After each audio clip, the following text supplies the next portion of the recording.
नमस्कार दोस्तों, welcome to Ramesh academy. स्वागत है आपका हमारे चैनल रमेश एकेडमी पे। आइए शुरू करते हैं आज का वीडियो। इस वीडियो में हम लोग देखेंगे कि रेलवे बम्पर भर्ती 2022 के अंतर्गत कौन से वैकेंसी आने वाले हैं, यानी कि एनटीपीसी का जो 2019 में आया था, अब 2022 में आएगा कि नहीं आएगा, कब तक हमारा। अभी तक तो कंप्लीट पूरी तरह से नहीं हुआ है, क्योंकि उसका रिजल्ट जो आया था उसका पेंडिंग रिजल्ट दे दिया है और उसका प्रोसेस कुछ दिनों के बाद में, यानी कि 4 मार्च के बाद में शायद रिजल्ट आ सकता है। यानी कि प्री का रिजल्ट निकालने में इन लोगों को कम से कम 3 साल लग गए।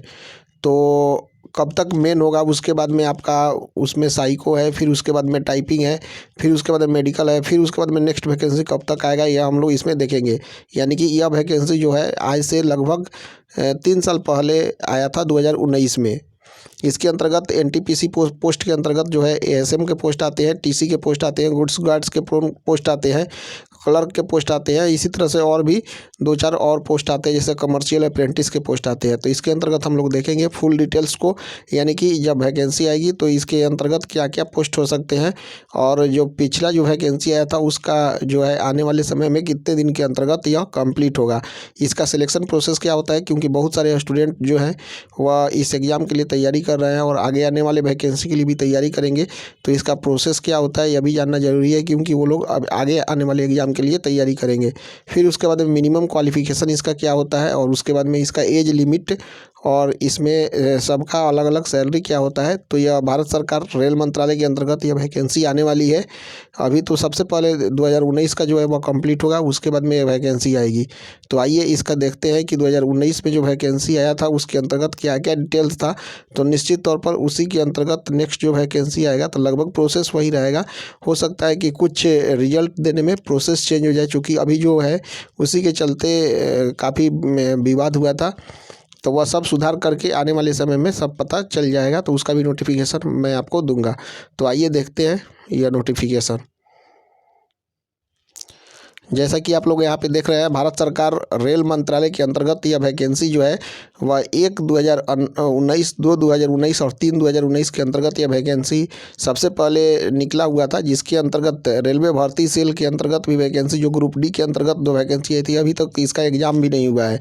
उसके बाद में केंद्रीय रोजगार सूचना CEAN RC 1/2019 के अंतर्गत ये वैकेंसी आई थी। इसमें आप देख सकते हैं रेलवे भर्ती बोर्ड तथा रेलवे भर्ती सेल द्वारा भारतीय रेल की विभिन्न जोनल रेलवे एवं उत्पादन इकाई से नीचे उल्लिखित लगभग 1,30,000 1,30,000 के लिए यह वैकेंसी आई थी। पदों के लिए उम्मीदवारों को ऑनलाइन आवेदन आमंत्रित किए जाते हैं। यह आवेदन आमंत्रित किया गया था 2019 के अंतर्गत। उसके बाद में नॉन टेक्निकल पॉपुलर कैटेगरीज, यानी कि एनटीपीसी के अंतर्गत जूनियर क्लर्क सह टाइपिस्ट, अकाउंट्स क्लर्क सह टाइपिस्ट, ट्रेन क्लर्क, कमर्शियल सह ticket clerk, traffic assistant, goods guards, senior commercial सह टिकट क्लर्क, सीनियर क्लर्क सह टाइपिस्ट, जूनियर अकाउंट्स असिस्टेंट सह typist, commercial apprentice, station master, इन सभी पोस्टों के लिए एनटीपीसी के अंतर्गत वैकेंसी आया था। निश्चित रूप से आने वाले समय में भी इसी के अंतर्गत पोस्टिंग आएंगे। ऑनलाइन आवेदन पंजीकरण आरंभ होने की तिथि 28/2/2019, यानी कि 28 फरवरी से 2019, यानी कि आज से 3 साल पहले यह फॉर्म भरा गया था। उसके अंतर्गत पैरामेडिकल स्टाफ के लिए भी यह वैकेंसी आया था। फिर लिपिय वर्ग के लिए यह वैकेंसी आया था, ये सब के लिए आया था। फिर लेवल 1 पोस्ट के लिए यह वैकेंसी आया था। उसके बाद में आप देख सकते हैं इसमें किस पोस्ट के लिए आया था। Non technical popular categories, paramedical और लिपिय वर्ग के लिए अंतर्गत 30,000 रिक्ति आया था। लेवल 1 पोस्ट के लिए 1,000 रिक्ति आया था। इस तरह से टोटल मिलाकर 1,30,000 आया था। लेकिन इसमें से पैरामेडिकल का तो अभी एग्ज़ाम हो चुका है, रिजल्ट भी निकल चुका है, लेकिन इसका अभी तक फाइनल ज्वाइनिंग नहीं हुआ है। लिपिय वर्गीय एवं अन्य एकल उपतांत का भी रिजल्ट आ चुका है, लेकिन इसका अभी तक जो है वैकेंसी कंप्लीट नहीं हुआ है। और नॉन टेक्निकल पॉपुलर कैटेगरी, यानी कि एनटीपीसी का जो तो है अभी जो पेपर 1 का रिजल्ट आया था उसका तो अभी पेंडिंग में चल दिया है। लेवल 1 पोस्ट का तो अभी तक एग्ज़ाम ही नहीं हुआ है। तो आगे देखते हैं कि इसमें क्या क्या दिया हुआ है, क्या क्या दिया हुआ था। इसमें जो है भाग लेने वाले सभी आधिकारिक वेबसाइट का विवरण यहाँ पे दिया हुआ है, यानी कि कोई भी जो आपका नोटिफिकेशन आएगा वो आधिकारिक वेबसाइट के अंतर्गत आएगा। इसमें जो है आरक्षित SC ST OBC EWS और PWD और भूतपूर्व सैनिक के लिए भी यहाँ पे आरक्षण दिए गए हैं।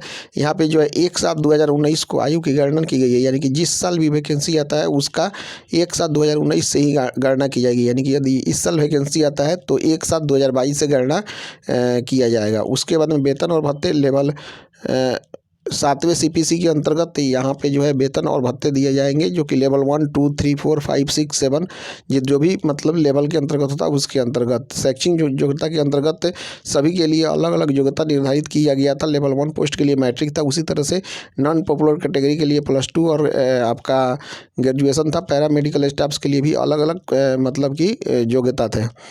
चिकित्सा मानक इसके अंतर्गत जो है मेडिकल वेरिफिकेशन उसके बाद में होगा। फिर उसके बाद में आपका भूतपूर्व सैनिक और आर्थिक रूप से कमजोर यानी कि EWS के लिए अलग से यहाँ पे आरक्षण दिया गया है।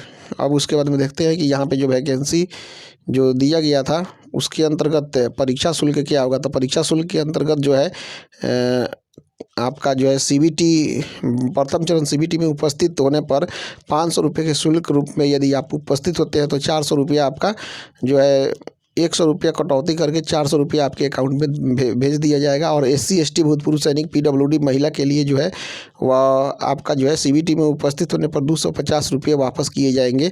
इसमें ये बैंक के शुल्क की कटौती की जाएगी, यानी कि 250 रुपये आपको लगेंगे और ये पैसा जो है वह आपको पूरी तरह से वापस कर दिया जाएगा। इस तरह से जो आपका जनरल और OBC के कैंडिडेट है उनको 500 रुपये लगेगा, 100 रुपये काट के आपको 400 रुपये वापस कर दिया जाएगा यदि आप CBT 1 में बैठते हैं तो। उसके बाद में 250 रुपये लगेगा आपका, जितने भी SC ST भूतपूर्व सैनिक है उनको 250 लगेगा, लेकिन यदि CBT 1 में बैठते हैं तो उनका जो है पैसा 250 रुपया वापस कर दिया जाएगा। उसके बाद महत्वपूर्ण तारीख, रेलवे NTPC का पंजीकरण शुरू होने का तारीख 28 फरवरी 2019 को था। उसके बाद में पैरामेडिकल का भी जो था वह 4/3/2019 को था। उसके बाद में लिपिय वर्गीय के लिए जो था वह था 8 मार्च को था और लेवल 1 के पोस्ट के लिए था वह 12 मार्च को था। लेकिन इसमें से किसी का भी फुल प्रोसेस कंप्लीट नहीं हो पाया है 3 साल के अंतर्गत भी। उसके बाद में हम लोग देखते हैं यहाँ पे सारे वेबसाइट को आपका दिया हुआ है, जैसे अहमदाबाद वेबसाइट का है, अजमेर का है, इलाहाबाद का है। इसी तरह से जितने भी वेबसाइट हैं सभी वेबसाइट का यहाँ पे आपका वेबसाइट का पता दिया हुआ है। उसके बाद में लेवल 1 पोस्ट के लिए भी जो हो सकते हैं उन सभी पोस्ट के यहाँ पे वेबसाइट दिया गया है और उसी का हम लोगों का यह इंग्लिश का नोटिफिकेशन है। तो इस तरह से हम लोगों ने देख लिया कि यह पोस्ट जो है वह 3 साल पहले आया था, लेकिन अभी तक इसमें से कंप्लीट नहीं हो पाया है। इसमें से 2 ही कंप्लीट हो पाया है, जैसे पैरामेडिकल का और लिपिय वर्ग का कंप्लीट हुआ है, लेकिन इसका भी फुल ज्वाइनिंग नहीं हुआ है और ये दोनों का तो अभी पूरी तरह से एग्जाम भी नहीं हुआ है। तो निश्चित रूप से हम मान सकते हैं कि आने वाले समय में ये दोनों पैरामेडिकल स्टाफ और लिपिय वर्ग का नोटिफिकेशन हो सकता है कि 2022 में आने के पूरे चांसेज है, लेकिन 2022 के अंत तक जो है वह NTPC का और ग्रुप D का एग्ज़ाम हो जाएगा। तो निश्चित रूप से 2023 में ये दोनों का वैकेंसी आने का चांसेज है, क्योंकि रेलवे में कम से कम अभी 2 से 2.5 लाख वैकेंसी यहाँ पे है, जैसा कि मतलब रेलवे मंत्रालय के द्वारा बताया गया था। तो इस तरह से हम लोगों ने आज देख लिया कि ये वैकेंसी जो है 3 साल पहले आया था। निश्चित रूप से आने वाले समय में 2 पोस्ट के लिए तो वैकेंसी आ ही सकती है, पैरामेडिकल स्टाफ्स और मिनिस्ट्रियल एंड आइसोलेटेड कैटेगरीज के लिए वैकेंसी आएगी 2022 में ही, और ये दोनों कैटेगरी का जो है ये एग्ज़ाम होने के बाद में 2023 में वैकेंसी आएगी। तो आप अपना तैयारी जारी रखिए, आने वाले समय में और भी आपको जानकारी यहाँ से रेलवे से रिलेटेड दिया जाएगा। Thank you very much. आप अपने दोस्तों के साथ इसे शेयर और सब्सक्राइब कीजिए। Thank you very much.